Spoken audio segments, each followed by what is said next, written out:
emergency for the first time in about... This is Jim, and Receiving this message. We are Ken Jennings and John Roderick. We speak to you from our present, which we can only assume is your distant past, the turbulent time that was the early 21st century. Fearing the great cataclysm that will surely befall our civilization, we began this monumental reference of strange and obscure human knowledge. These recordings represent our attempt to compile and preserve wonders and esoterica that would otherwise be lost. So whether you're listening from an advanced civilization or have just reinvented the technology to decrypt our transmissions, this is our legacy to you. This is our time capsule. This is the Omnibus.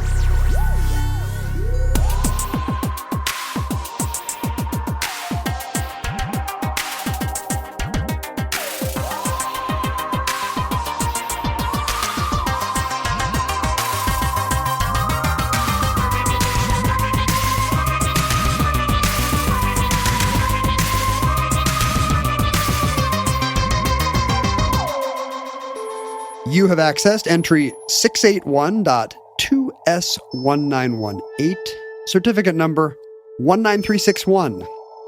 The Kalakala. The streamline fad embraces the humble ferry boat. Here's the Kalakala, last word in modern construction on our initial trip from Seattle to Bremerton. Or the Kalakala, as I just heard an old-timey newsreel guy say. Kalakala sails across Puget Sound. Kalakala is correct, right? Kalakala is the accepted pronunciation, at least around here. Kalakala. Do, do, do, do, do. Before we get there, I should say, as a disclaimer, that for today's show, I prepared at great length a show about... Give us some idea of the quantum of time and effort. Hours. Hours and hours. Hours of internet rabbit holes. To do a show on Hands Across America. And it was only after I arrived at the This was a request. Studio today. This was a request from a listener named Andrew who supported the show on Patreon and sent us a list of topics. And I talked to you about it last night. I said, I'm going to do Hands Across America. And you said, What did I great say? topic. Sure. Yeah, let's do it. And then when we arrived here at the bunker, we looked up at the giant board that we keep here on the wall, the giant electric board of, It's got the past shows. Every time we do a new show, it does the little European train station thing. It goes tick, tick, tick, tick, tick, tick, tick, tick. And of the 400 the 400 omnibuses that we've done, it turns out we did Hands Across America, and it was disconcerting to us both that neither of us were like, didn't we do that a year and a half ago? We didn't even really think about it, and even more disconcerting to me, who spent hours and hours researching it again.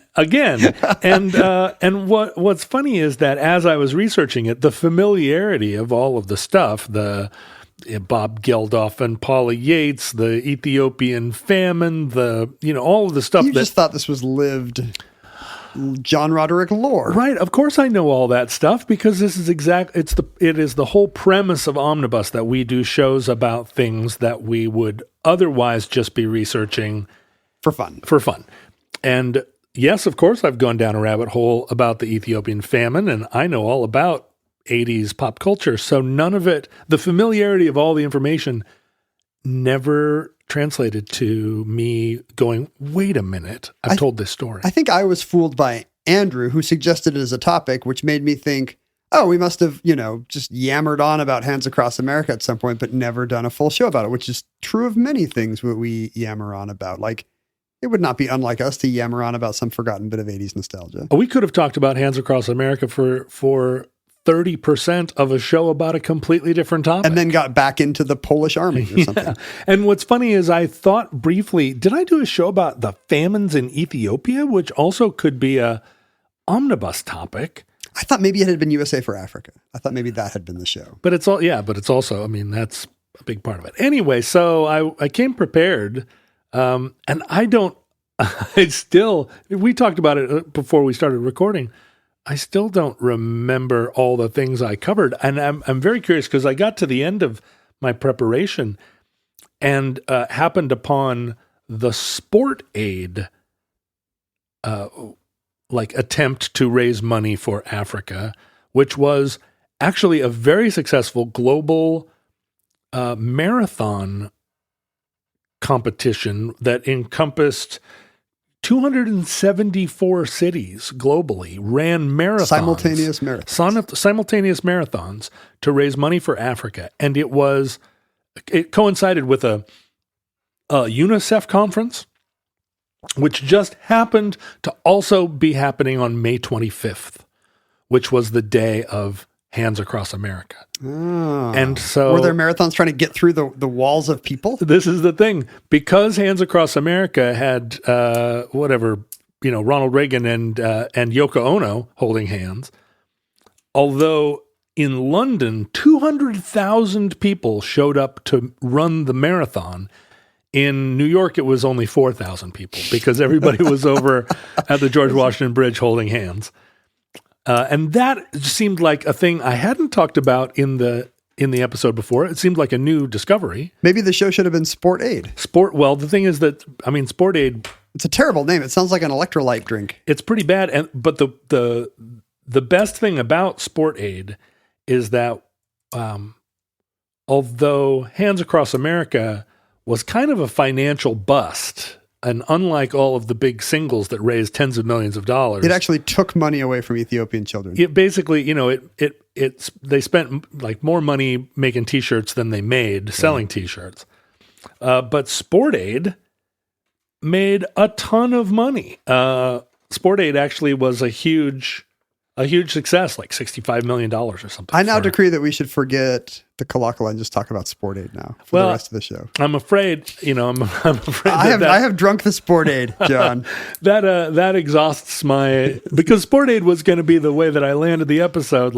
And guess what? Turns out it sabotaged a better fundraiser. Yeah, but I've had the same disconcerting thing happen a couple times recently, where I sat down to watch a movie I was really looking forward to. There was a Oscar-winning Canadian movie called Incendie, I think, Fires, that I was going to watch, and I was so excited because I'd heard so many great things about it. I finally get the Blu-ray for whatever, I rented it or something, and I pop it in and I sit down to watch it, and I'm like, oh, I saw this 3 years ago. This movie that never used to happen to me. If I read something once, I just remembered the name, and I assumed that would always be the way. And then I turned 40. Well, so we're both collapsing into middle age, but we also spend a lot of time in our private time talking about the fact that neither of us gets very much sleep or rest even. I get no sleep. Me because of my schedule, and you because of rest. Apnea. Yeah, or fear of death is what keeps me from sleeping. I think I never want to close my eyes, because if I do, then the ghouls you might not reopen them. No, they'll carry me across the river Styx. The tigers come at night. And so I'm hoping that as your schedule settles down, as I seek treatment for my sleep disorders, maybe our memories will return and we will be healthy again. Our skin will become nice and rosy pink instead of the ashen gray. Who would buy an omnibus t-shirt that says, "I'm not dumb, I'm just underslept"? It's not dementia, it's apnea. Well, so in order to do a show today that isn't, we briefly considered, and I still am wondering whether or not I should just do Hands Across America again. Part 2. And it's not even part 2. It's just how would the show be if you listen to them side by side and see which is the better show? Every 3 years, Hollywood makes some King Arthur or Robin Hood movie that nobody wants or sees. That's right. How many Spider-Man reboots have there been? Exactly. Let's reboot Hands Across America. And I'll just, I'm guessing I've gotten better at doing the show because we've got enough of them under our belts, but maybe not. Maybe we were young and fresh and our first 2 albums were great. We do seem to be in decline. And now we're just and then I said, burr, burr, burr, burr, burr.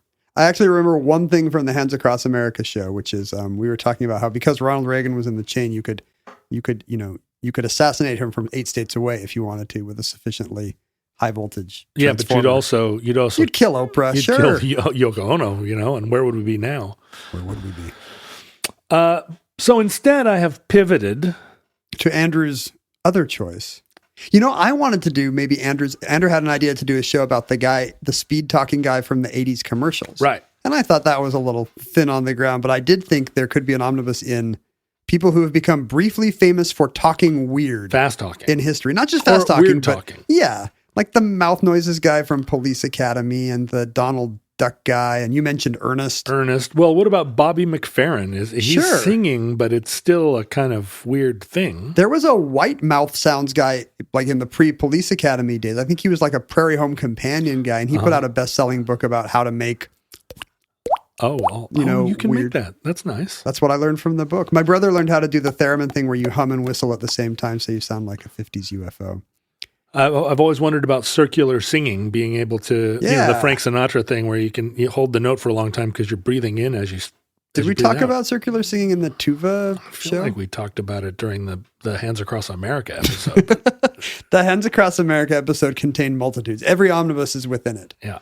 It just opens like a lotus petal. If you think about how exciting beatboxing was when it first showed up, what the Fat Boys had, they were making their own beats by kind of going, and all the college a cappella guys were probably mad that the Fat Boys were stealing their vocal toolbox. Do do do do do. Yeah, Bowser was all, hey, I've been doing that for years. Love, peace, and hair grease. So instead of all these ideas, we landed on the most Seattle-y show of them all. It really is the most Seattle show, and we have a regional culture here in the Northwest that you and I are both steeped in and very proud of. I know we have listeners all around the world and also throughout time. So Seattle's it's just an island. It's just an underwater city in whatever you call it, the Elliott Sea now, right? The vast Puget Inland Sea. There are like 19 buildings that only the top 5 floors are above the ocean. The Space Needle is now a ground level restaurant. But to all of our listeners in Leeds or Auckland or Tokyo, nope, that's it. Just Leeds and Auckland. Or I know for a fact that we have a couple listeners in Riyadh because they have emailed me a few times. Well, several, probably dozens of listeners in Israel. Because we're very popular in Haifa. Belgrade, Cape Town, who knows? Mm-hmm. The Niger River Delta, impossible to say. They might all be saying, not another Seattle episode, but you have only begun to hate our Seattle episodes. Seattle is now. I was looking at that old. Did you see that recently unearthed Nirvana at UW clip from 1990 at the Hub? Yeah, they given it. It's like it might be their first ever recorded interview. They look so young and happy. Yeah, it's actually an interview. I think it's after a show. Those were sweet times. They used the word grunge in 1990, and it really reminded me of a time when Seattle was kind of. Did they snark it? Did they throw snark on it? No, they're just like, well, what kind of music do you prefer? Oh, it's like kind of a grungy kind of punk, or grungy kind of pop, or whatever they say. They opened for Tad at that show, right? Is that the? That sounds right, actually. Right. But I was just reminding me of a time when Seattle would be on the forefront of international culture and not comfortably behind it in middle age. Like today, and that was true of the early 60s. There was the brief moment where America discovered Seattle as a new Kennedy era frontier. Yeah, there had my mom always talked about the fact that when you watched a national news report, they gave the weather in Chicago and then San Francisco, and everything between Chicago and San Francisco to the northwest was just terra incognita. It had not been discovered. Yeah, the Pony Express, I guess. The Pony Express was still running in the 1950s.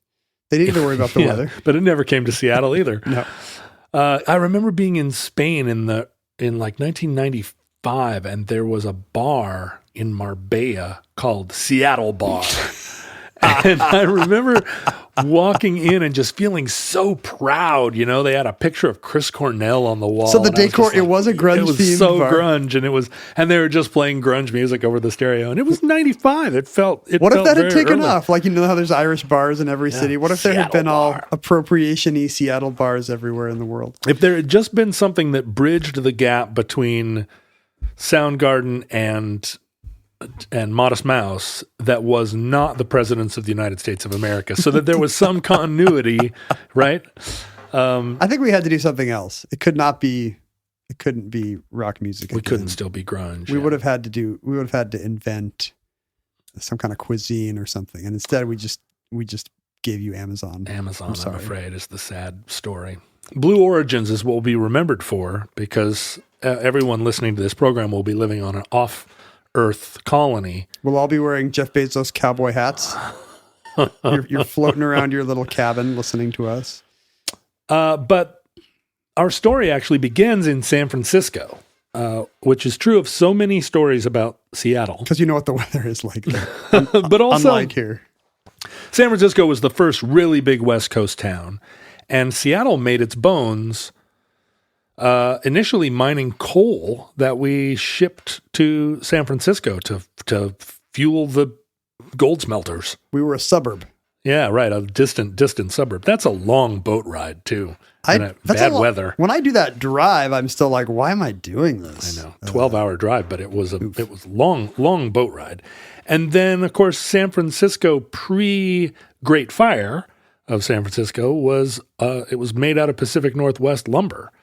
All of those wonderful old buildings down there that burned to a crisp. Are you saying it was our fault? Yeah, because if we had better, we sent them the coal and the wood. We sent them the coal to light their wood on fire. But what San Francisco did for us was, we used their filthy lucre that they pulled out of the streams in order to fund our expansion into what is now a global metropolis, Seattle, Washington. Very gradually. I don't know how much we can really credit any particular prospector. No, it was Alaska Gold that did it. Yeah. But San Francisco also had, before the bridges that were built there, the Bay Bridge and the Golden Gate Bridge, San Francisco's on a bay, Oakland is across, Berkeley is across the water. And so San Francisco was an early community that relied on a kind of mosquito fleet of ferry boats.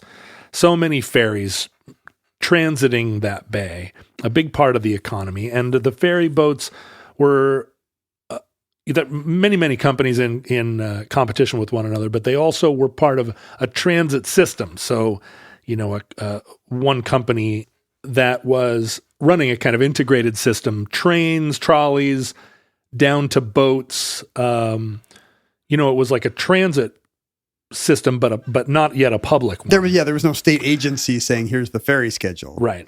It was and that's, that continued into the 40s. And then, as we'll see in a minute, reintroduced later. That's even how subway systems started. Yeah, right. I mean, Brooklyn, that's Manhattan why you can't Transit. tax the rich, or they won't dig you amazing trains through the bedrock. So one of the big companies at the time was called the Key System, and they had this kind of integrated system, and they were constructing ferry boats as part of their larger enterprise. The trolley empire. And in 1926, they built a ferry boat, and it was a double-ended ferry, and that's kind of an innovation. You'll see that in New York. The Staten Island ferry is that way. It's a boat that you can drive on one side and off the other. It doesn't turn around. Right. And what that means isn't that true of our ferries here? Am I missing something? No, it is true. And that's one of the things that makes, the Northwest ferry system, which is the largest ferry system in the world. That is true. They're double-ended ferries, and that means they have two motors. So the boat never has to turn around. It goes in, you drive off, and then... I never thought about that. You can't just put the first motor in reverse? No, it's two separate motors, and just kind of like sense. Seattle's monorail, the crew leaves the steering wheel that's facing one way, and they walk across the boat to the steering wheel that's facing the other way. So they have two separate, basically... A bridge on each side? It's like a push me, pull me. On the monorail, you can actually see them walk by, and you can give them a high five. You never see them do it on the ferry. No, because it's upstairs and you can't go on. Although back in the 70s, my dad was one of these guys that always walked up to the front of the airplane and said, "Hey, you mind if we sit and look in?" And I'm a white man in my 50s. I flew in the Navy, and you would not be amazed at the number of times I sat in the jump seat of the 707 when we were landing, because my dad had talked to the pilot and he was like, "Come on, son, you ever seen a grown man naked?" Simpler time. And we would go up. He would often take us up to the single chain that kept the bridge separate from the rest of the boat. And so the Washington State ferry systems, obviously, they play a large role in our lives. And the ferry system really owes a lot to this early San Francisco ferry system. And we often traded boats between the two cities. A boat that had kind of served in San Francisco somebody would buy it and bring it up to Puget Sound, and it was Because reciprocal. our ferry system had started around the same time, I guess. A little bit. Yeah, I mean, it's less urbanized on the other side here. and to say that it was either a system or that it ever started in any, it was just like there was a boat and then there was a second boat, and you've got the beginnings of a ferry system, right? But the key system in 1926 was building ships for their system, and they built this double-ended ferry, and they named it the Peralta after like a founding Spanish family of California.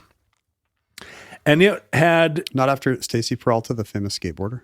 No, not after Powell Peralta, the great skateboard manufacturer. So why are we doing a show about this particular ferry, John? Well, let me tell you, Ken. The Peralta had a maybe not a noble, but not quite an ignoble service in San Francisco Bay. It wasn't one of these innovative double-ended ferry boats. Is it a car ferry? Like is there motor traffic coming on off and on it? Yep. Maybe mostly trucks and freight. I don't know. Early 20s, you would have auto traffic, and it was somewhat of an ill-fated ship, even at its launching. It's a tradition that there would be all kinds of spooky superstition about the launching of a ship, right? Sailors love that stuff. Yeah, if you say the wrong three words before you hit the champagne bottle on the bow, then everybody, then it's going to be becalmed off of Argentina, and some sailor's going to have to drown in order to get the wind back. All this kind of business. And when they launched the ship hesitated briefly before sliding down into the water. It balked, and that's a thing. That's a bad sign. She didn't want to go in. And all the shipbuilders they all looked at the ground and it seems... That just means somebody didn't do the rails right. It seems like a real bummer to throw all that on a ship. It's not the ship's before fault. It's even in the water. It's gravity. But it turned out, at least in the case of the Peralta, to be somewhat true. And after 6 years of service in the bay, it was docking at the terminal in Oakland, and it's just in the very nature of a ferry boat that when the ferry boat comes into dock, everybody on the boat moves to the front of the boat. You're all about to get off, but It requires a certain amount of ballast. And when we load ferry boats here in the Northwest, there's a whole crew of people putting the heavy trucks in the middle, putting the cars out to the left. Right. Balance is a big part of the way they load a ferry.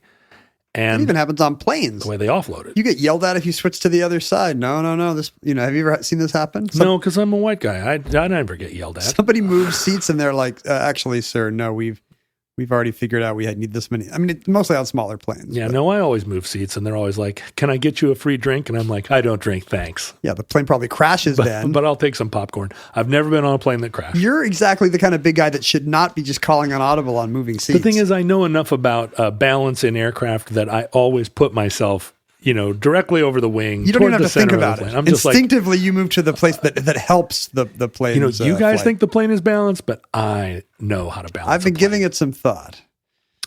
So on this fateful day in February of 1928, a bunch of the boat pulled into the dock. A bunch of people surged to the front. They had not properly ballasted the boat, and the front of the ferry sank into the water.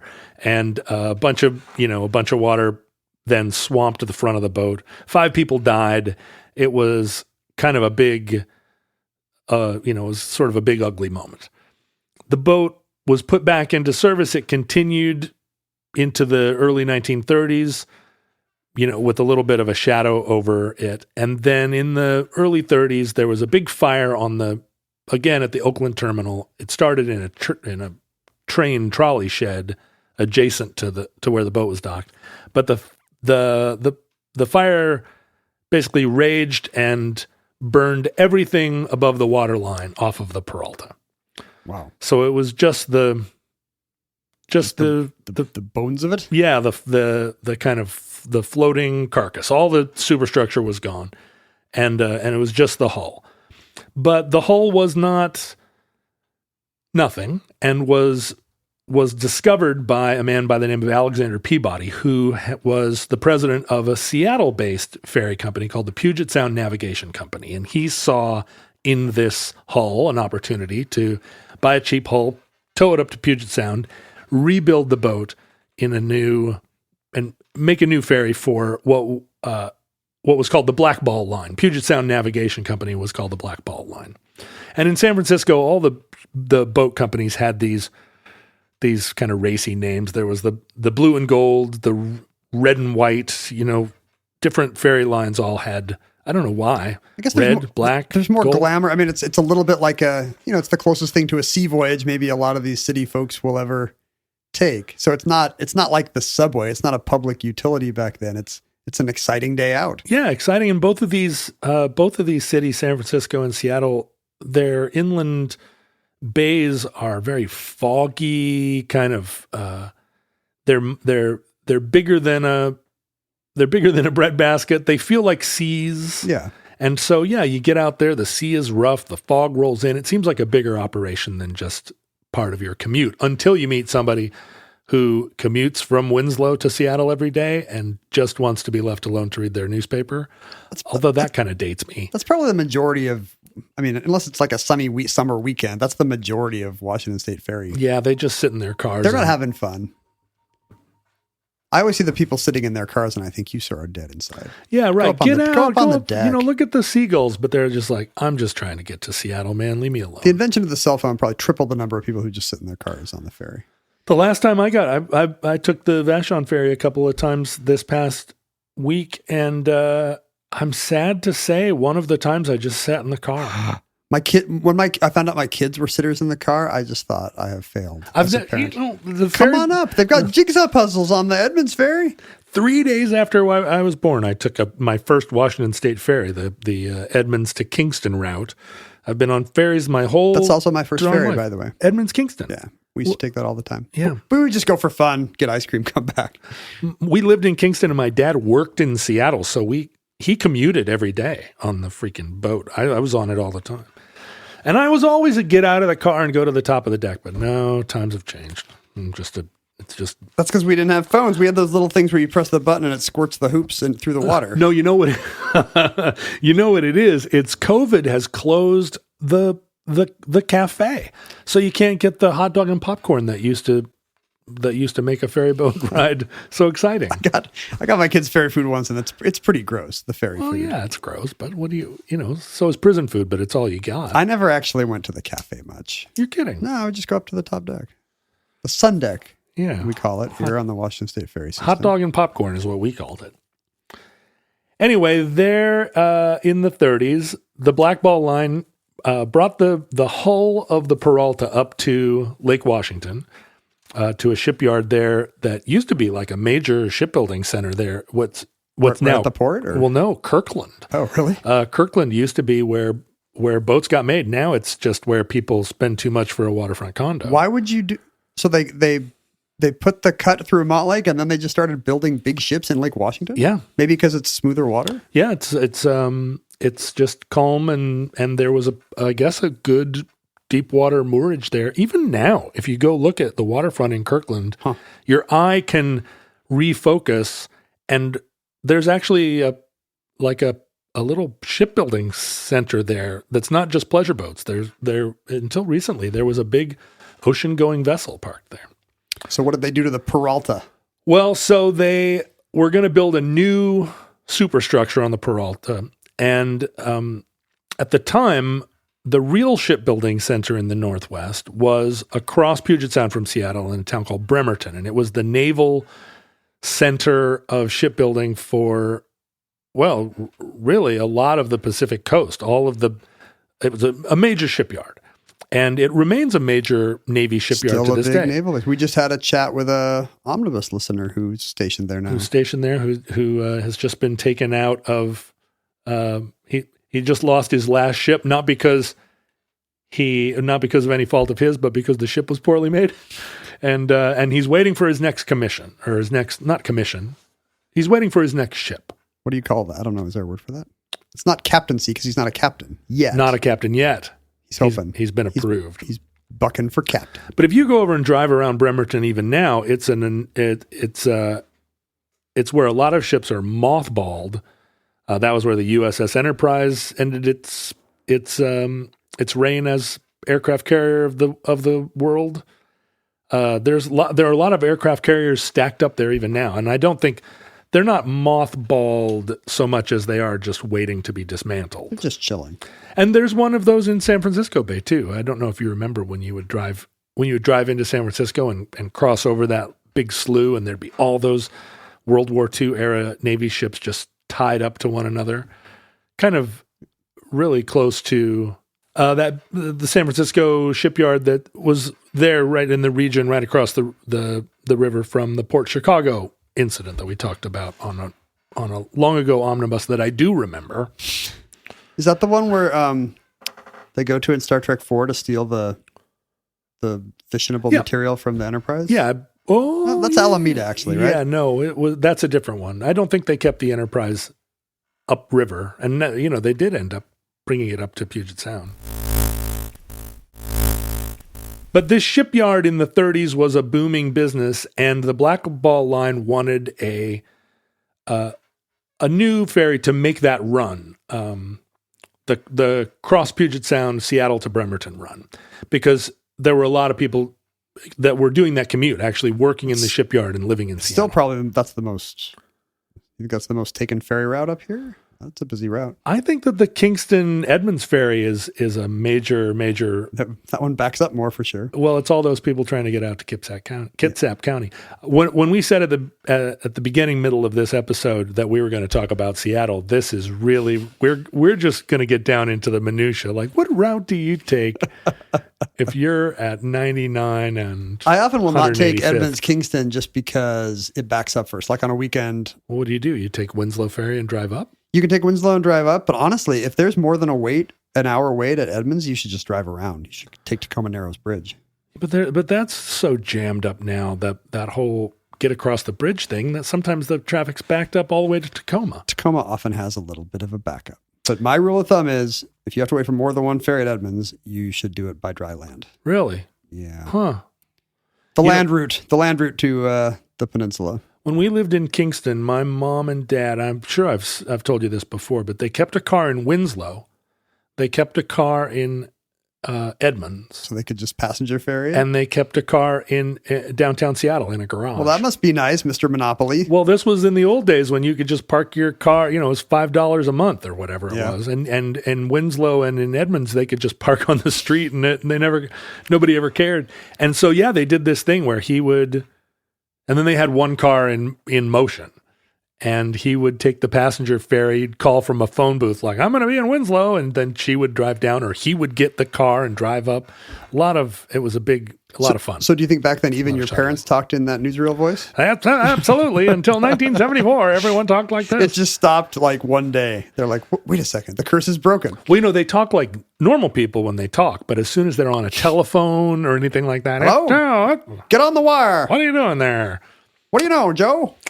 Anyway, so they began rebuilding the boat, and this is in the mid-1930s, which was a time where modernism had really, kind of modernism in the form of Art Deco, in the form of streamlining. Design. This was an era when we were transitioning from biplanes to monoplanes, from wood to steel, from steel to aluminum. Oh yeah, there was new technological advances, right? New kinds of welding and aluminum. You could kind of have curved metal shapes on things for the first time. Yeah, the Howard Hughes was really pushing streamlining in aircraft design, like no more rivets. And even trains started to have that great kind of swoopy look. Locomotive. Yeah, it was all part of a arts movement that we've kind of discussed, tangentially in a lot of different episodes. But the desire to have this modern streamlined look, and also the feeling that streamlining wasn't just design, but it was really functional. That must have been a great feeling that like the new artistic trend actually led to better devices and a stronger economy. I mean, today the two things just seem so disparate. You can't really imagine some fine artists, starting some arts world trend that actually affects aircraft or spacecraft or factories. Right. Hard to imagine how Banksy is going to make like a spacecraft any different. But it was sort of proposed, and it's actually still a mystery exactly what the process was by which the Peralta was transformed into this modernistic Art Deco masterpiece that became the Kalakala. It looks like the Chrysler Building horizontally. Yeah, made out of, and some of it's a little bit of a feint in the sense that the Kalakala was actually made of steel, but painted aluminum colored. Oh, just to look new, to look more modern, new and fancy. And also, I think predominantly the Kalakala is built on the hull of a old fashioned ferry. I mean, the top of the line 1926 ferry, but now we're in 1935. So there's some structural limitations based on their chassis. And as part of making the transformation, they actually narrowed the beam of the ship somewhat considerably. And the beam being the width of the boat at its widest. It was a 68-foot beam when it was the Peralta, and they narrowed it to 55 feet. So considerably. And I think based on the idea that, narrower was sleeker and slimmer. Is this for looks or speed?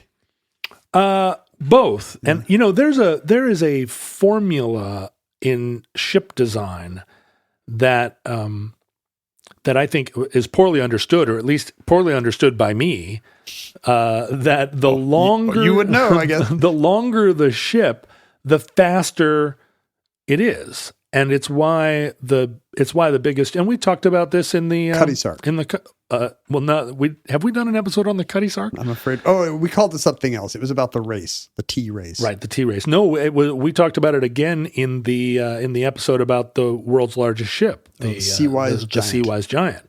The longer the boat, somehow, its progress through the water is you can make it a faster ship, and it's why aircraft carriers are so long. I mean, they need to be long for airplanes to land on. That means an infinitely long ship could go infinitely fast.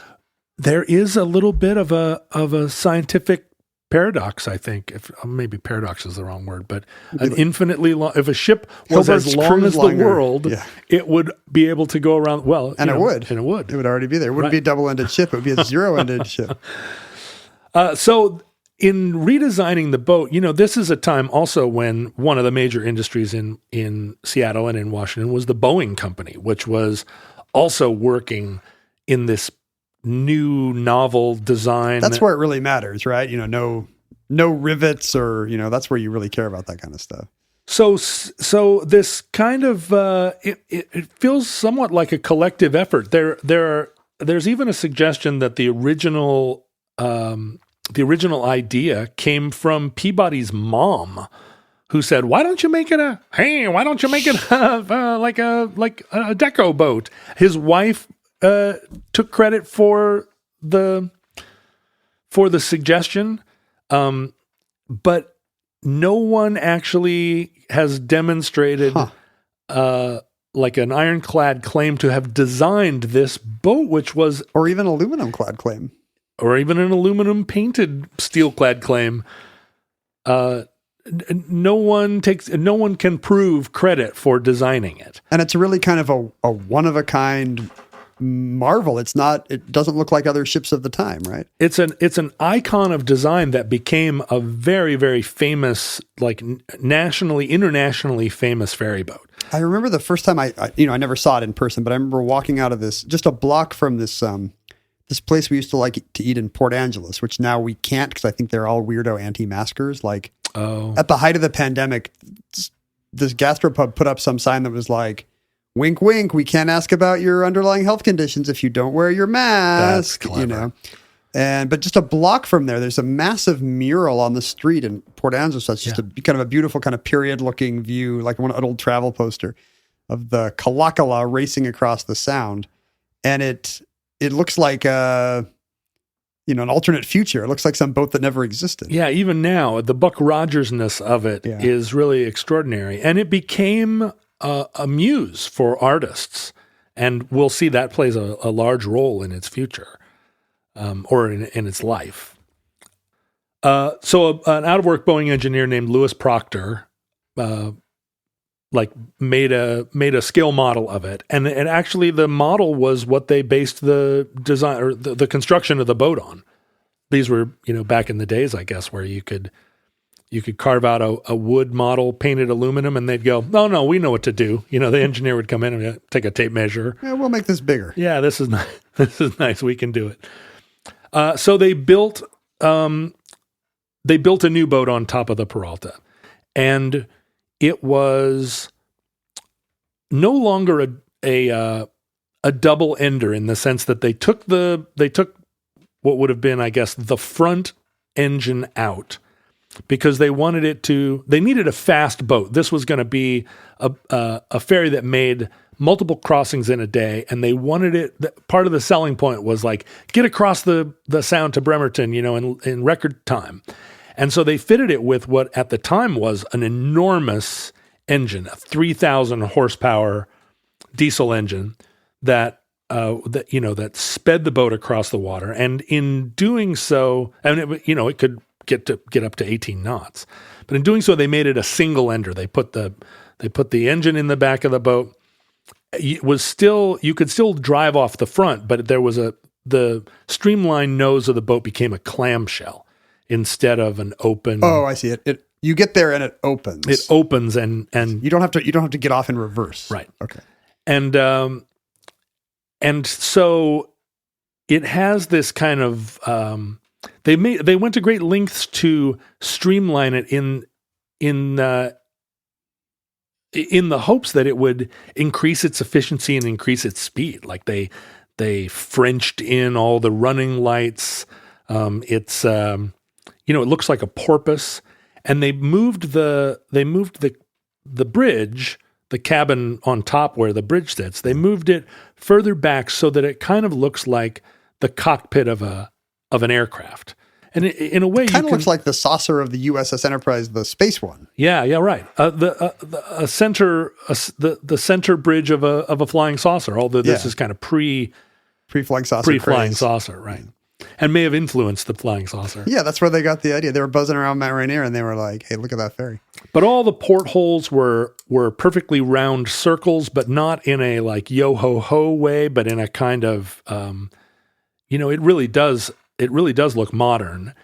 They outfitted it with all the mod cons. Little Jules Verne. So it's fancy? Yeah, the seats were all velvet. They had a men's club in the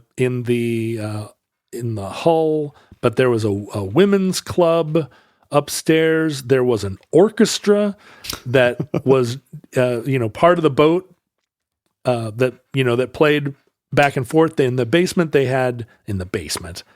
deep in the hold, they had showers and a locker room for the workers. It's like flying on Emirates or something. Yeah, it was a really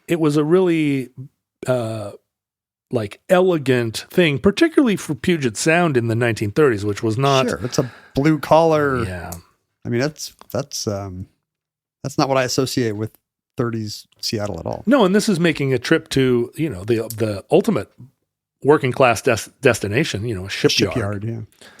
But the ship immediately was a sensation, and people, it was a tourist attraction. It routinely, I think in the first 6 years of its service, it had 1 million passengers a year. And this is at a time when the population of the city of Seattle was 100,000, 120,000 people. So it's a tourist draw, right? It's a tourist draw and a nationally recognized icon. Before the Space Needle, if you sent a postcard from Seattle, it had a picture of the Kalakala. That's funny. It's because it's kind of forgotten now in the nation at large. Yeah. 2,000 passengers. It was enormous. That's huge. 2,000 passengers could fit on board, but in the shortening of the beam, or the narrowing of the beam, and the clamshelling of the front, it really made it not a very efficient car transporter, because the car lanes all had to be narrowed. They all had to funnel into that and funnel through the thing, the barn door at the front. But even the narrowing of the beam meant that there was very little room between cars, and as you know from getting on ferries now, that little bit of space between cars, even now on these giant Washington State ferries, you kind of have to turn sideways to get past these big trucks. Yeah. Capacity of the car ferry portion was reduced, but there were 5 decks on the Kalakala, so you could put 2,000 people on there. And it also did a night business after the commutes were over. It would then go out and do pleasure cruises yeah. with the orchestra in full flight. Actually, Kalakala is a Chinook jargon word. There's a show we remember, despite having done it a year ago. And it means flying bird, named, and it means flying bird in Chinook jargon, which is hard exactly to know. May not exactly reflect any indigenous tribe. Right. Oh, the Flying Birds was the name of the orchestra. And that was the name of the orchestra. And actually, naming the Kalakala began the tradition that still is true in the Washington State ferry system of naming all their ships after Native American, terms. So that was the first of many. It began a new way. To this day. I believe every single ferry is. Generally, they're chosen as place names now, but they're also native words. But there were a lot of disadvantages, there were a lot of things about the way the boat was made that put it at a great disadvantage. The moving the bridge back in order to create the streamlined look meant that it was impossible to see out of the bridge. And the Kalakala was constantly involved in accidents and crashes.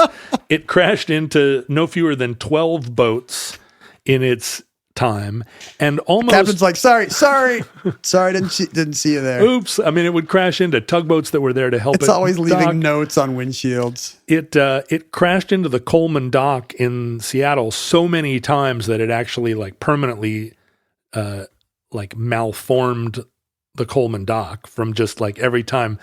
We don't know where and it's one of the great ballets of Washington State ferries that they come into these docks and put reverse on the engine, or the front engine they turn on, and you see the water boil up and the boat can just ease in. Enormous ship. Just ease in. Fantastic. And they've got they got a bunch of tires and stuff if it ever bumps, but it doesn't usually bump. No, although you've surely been on a boat that did bump. you notice when it does. It's pretty exciting. The Kalakala bumped pretty much every time.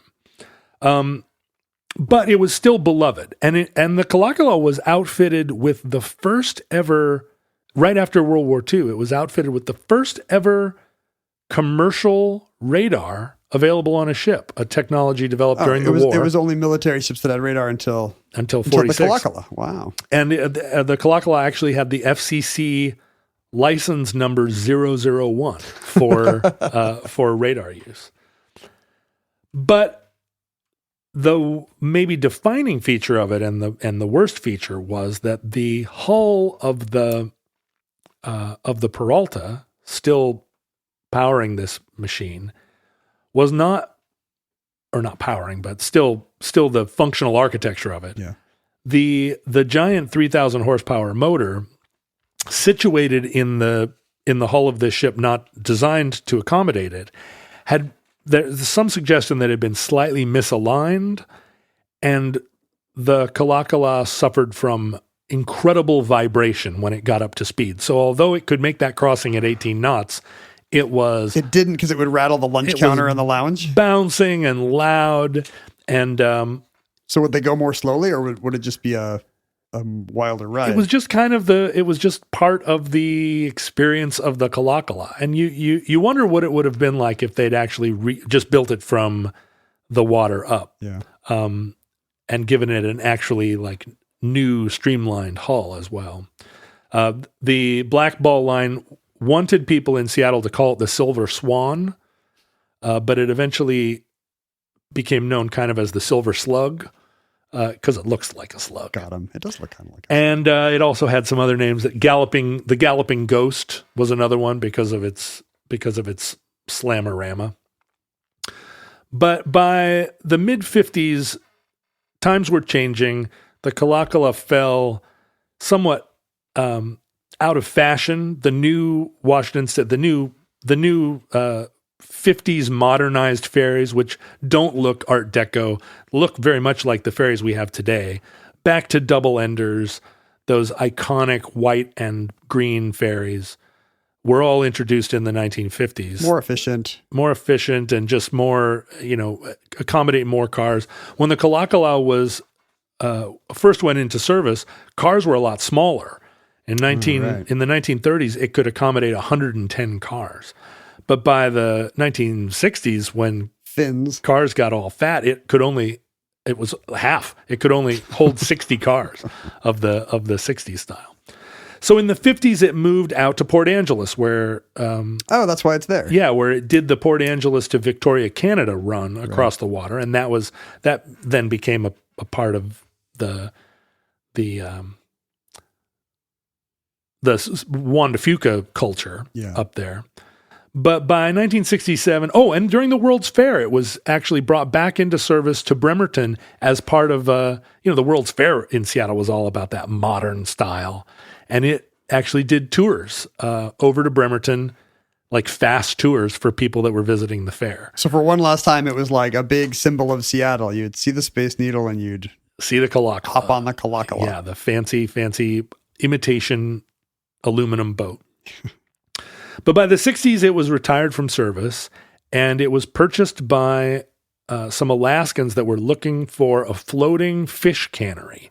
Isn't that every Alaskan? I mean, looking for the floating fish cannery. When I was in Alaska, I just was so tempted to put my money into floating fish canneries. Gotta have an FFC. But it went up to a little town on Kodiak Island called Uzinki, and it worked as a fish cannery. And after a few years, they just took it to Kodiak and basically beached it. It just sat there. And it became a cannery. And over the time that it was in Kodiak, from about 1970 until the late 80s, they just modified it. They took all the obviously the velvet seats were gone. And over time, they modified it to be a better cannery, which meant they poured it. At some point, they had to take out the orchestra. They took the orchestra out. After the first 10 years. They sent them packing, although it was great for the canners at first. They poured in a cement floor. They put up drywall. Oh, this is kind of sad. They put a dropped ceiling, like an asbestos dropped ceiling. They made it look like nothing. I like salmon as much as the next guy, but this is making me sad. But it sat there on the shore in Kodiak, just rusting. This weirdly futuristic spaceship boat that was now... Looks like a crashed spaceship. Yeah, a crashed spaceship in the mud of Kodiak. Kodiak Island, even now, not really a space age Careful. place. We might have as many as 3 listeners. No, we absolutely do have some fishermen that are probably listening to this in their desolate little hotel in Kodiak. So enter into the picture a man by the name of Peter Bevis, who was a Seattleite or a Washingtonian, who came from money, a wealthy family, and he was maybe the indulged son of a wealthy family who went into the arts. Like all artists, he had a trust fund, and he became a well-known artist in the Northwest, and his most famous set of artworks was he would go out and pick up roadkill and then cast them in bronze. Okay. So you got to hand it to the guy. He's got a thing. He's got a thing. And people who knew him, like people in the Northwest, if they saw a fox or a coyote dead on the side of the road, they'd call up Peter Bevis and he'd run out and get it and dip it in bronze and make this, and it's not like beautiful. It's kind of vulgar. Or it's gross. It's not a fox. It's a dead fox. But he's a 1980s contemporary artist. So Yeah, and people don't mind the ugliness. he was doing a lot of that kind of thing. He would dress up as a construction worker and go out and put orange cones on the side of the road and a big sign that said roadkill ahead, and then make a bit, and then it's like you drive and there's the roadkill. Was there supposed to be some animal rights subtext, some ecological thing? I think it was the 80s, and he was doing art, as you say. Like he started the Fremont Foundry, which was like a metal working foundry there in Fremont, and they were responsible for reconstructing the giant statue of Lenin after the collapse of the Soviet Union that even now sort of towers over central Fremont. So he was one of these Seattle art agitators. And on a fishing trip to Kodiak in 1984, he saw the Kalakala and was astonished and chagrined that the Seattle icon was beached up here. And he began he started a group called the Kalakala Foundation, and he and his ragtag band of artists started to try and raise money to bring the Kalakala back to Seattle. Save the Kalak Tower. And they went up to Kodiak, and they, in their kind of like excited early 40s art energy, they did a bunch of work themselves to try and take out all of the garbage that had been put in there. He ended up he raised enough money to buy the Kalakala, and then over the course of several years, managed down here in Seattle in the arts community to raise enough money to bring the Kalakala back to Seattle. And in the late 90s, finally had put together the funding and support. And his vision was to restore the Kalakala to its former grandeur.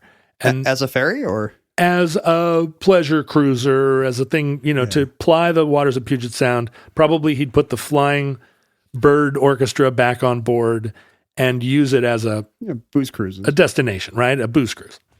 And maybe wedding cruises. I mean, if you had a wedding with 2,000 people or larger, because you wouldn't be using the car deck. So you could put 6,000 people. You could put the poor people down there. Yeah, right. Irish downstairs. So he towed it to Seattle and brought it right into the center of town, right down Pier 66, right down on the waterfront, and had a big publicity campaign. We're going to raise money. All we need to do is get $12 million. And I think his mom helped fund some of the initial process. And then he didn't quite raise and this really has echoes of the SS United States. I was thinking about, how can we remember all these other omnibuy, but not Hands Across America? Hands Across America just... What was happening that day? Maybe Hands Across America is so in my general wheelhouse that I just... You're always thinking about... You generally spend an hour or so on a Wednesday thinking about Hands Across America, so you didn't remember doing a podcast. George Michael died when he was my age, 53 years old. Oh, wow. And as far as I could tell, George Michael did not die of drugs, although he certainly did drugs. But at least as far as I could tell, he died of a enlarged heart or something. 53 years old, George Michael. Well, I want to live as long as Andrew Ridgeley, who is still alive and therefore possibly immortal. That's right, and still married to May never die. the one of the gals from Bananarama. That's right. So the Kalakala overstayed its welcome in the center of downtown Seattle because despite their work, it looked terrible. The rust was peeking through everywhere on the aluminum paint. All the windows were knocked out of it. It was a fish cannery to all appearances. Smelled like crab entrails. So he had it towed over into Lake Union, which also is the very center of Seattle. I mean, he just moved it from the actual center to the, I mean, at least on the waterfront, nobody can see it from the other side. You put it in Lake Union and, there's going to be a lot of neighborhoods complaining. You can see it all over town. And for a couple of years there in Lake Union, it became an actual, it became an arts an edgy arts place.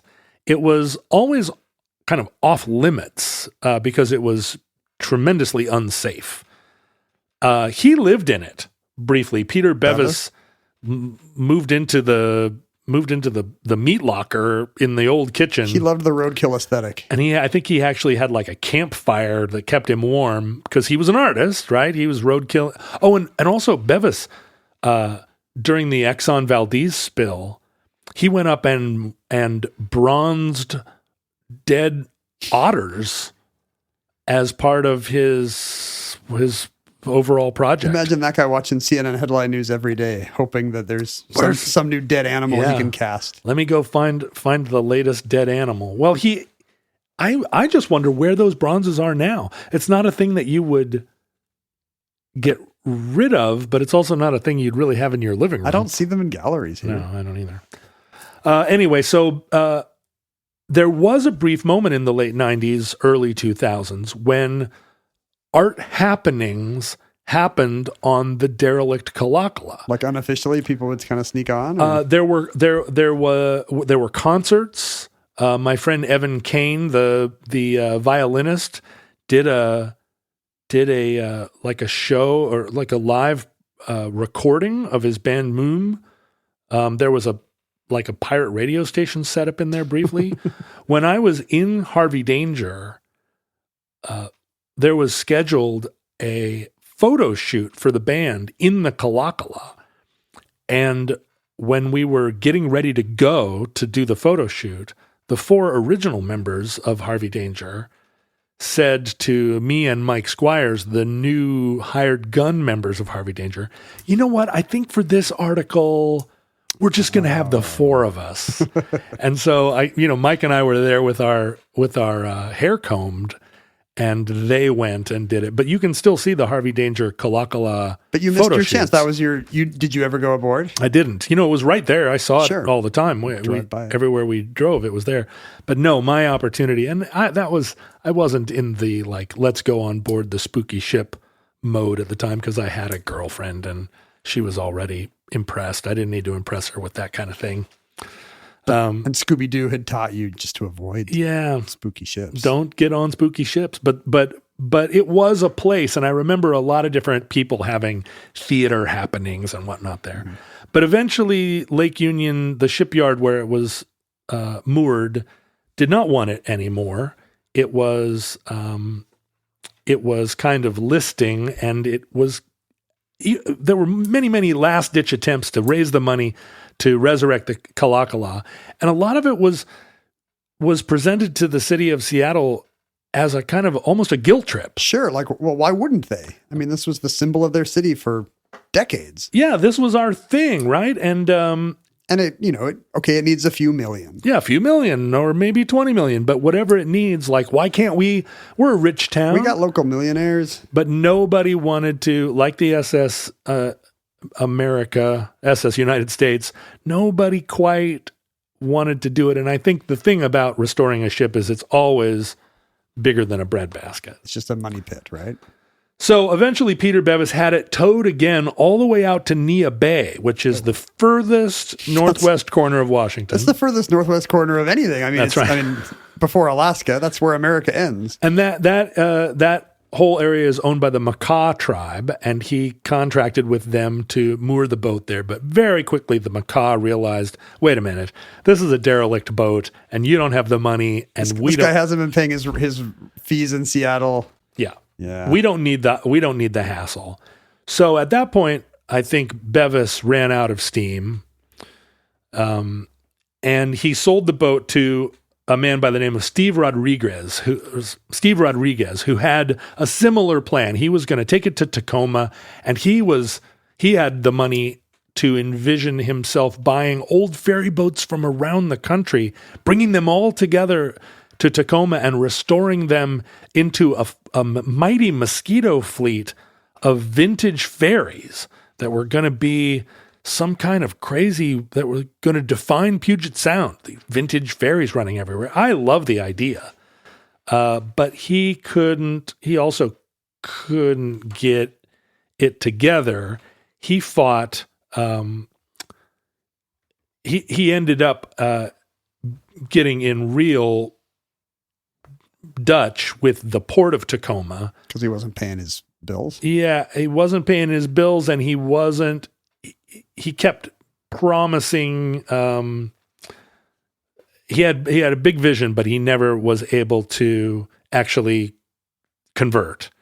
And by 2011, the Coast Guard had declared it a hazard to navigation. It was sitting in the port of Tacoma, rusting and listing and sinking.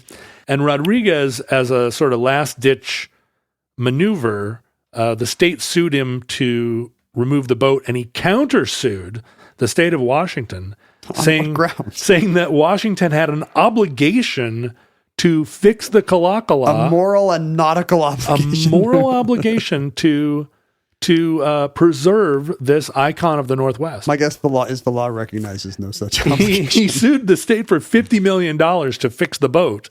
And yeah, unfortunately. Probably kind of as a publicity standoff, right? In hopes of getting some donors to step in. But yeah, it was not a success. And by this point in time, I don't know if you ever saw the Kalakala in Tacoma, but it was a hopeless cause.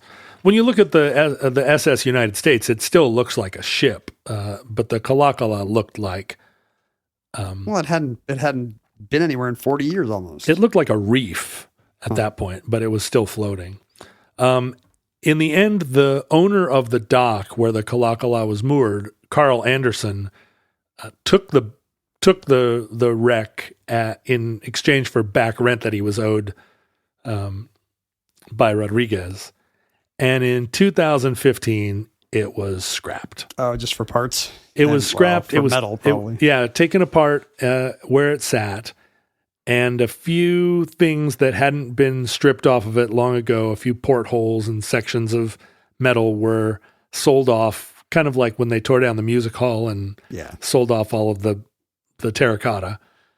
The city of Kirkland, weirdly, owns a couple of major sections of the upper parts of the ship that they have, like behind a chain link fence over there in Kirkland, they plan to make into I don't know what. It's nice that it might be displayed somewhere. Yeah, a little bit of an art installation. And I'm sure there are some people in the Northwest that have like a bronze dead otter and a porthole from the Kalakala in the living room of their Redmond mansion. I guess the problem is just that it had been too long, right? Like, it's not like the Space Needle. Like, even at the time of the ferry, it was kind of like the old Grand Dame being brought back for one more spin across the dance floor. It was really, 40s nostalgia. Yeah. And by the early 2000s, that generation was gone. The people that remembered the Kalakala in service would have been in their 80s, and they'd had multiple opportunities to put their money into restoring it. Yeah. And partly I think it is that Bevis was a weird artist, and like he was the wrong face for this. He went and bought a bunch of eye patches for his team, and they would wear like eye patches and go R when they would attend fundraising events. And the Seattle moneyed class, the Bullets and the Warehousers, I guess, just weren't entranced. But also in Seattle, there's always a suspicion of things that are too cool. We voted down expanding the monorail. We voted down so many opportunities could have had Central Park on the lake, and we didn't want that. We could have had a subway system here 50 years ago. Yeah. So we're not visionaries. And the Kalakala comes from a time when Seattle was just a footnote. It was a symbol of Seattle at a time when really nobody had ever seen a postcard from here. It was before we had a national presence. And it wasn't a very good ferry. And that concludes the Kalakala. Entry 681.2S1918. Certificate number 19361 in the omnibus. I guess in a way it also concludes Hands Across America Part 2. Hands Across America, Red Entry 565.PR1121, certificate number 26004. And maybe we'll do one about the Micro Machines Fast Talking Guy at some point. Who knows? We were products of our time. We should have spent more time looking at old. We should have spent more time looking at old omnibus summaries. That apparently would have helped. But instead, we were wasting our time on social media at Omnibus Project or at Ken Jennings. John Roderick on. I almost said Pinterest.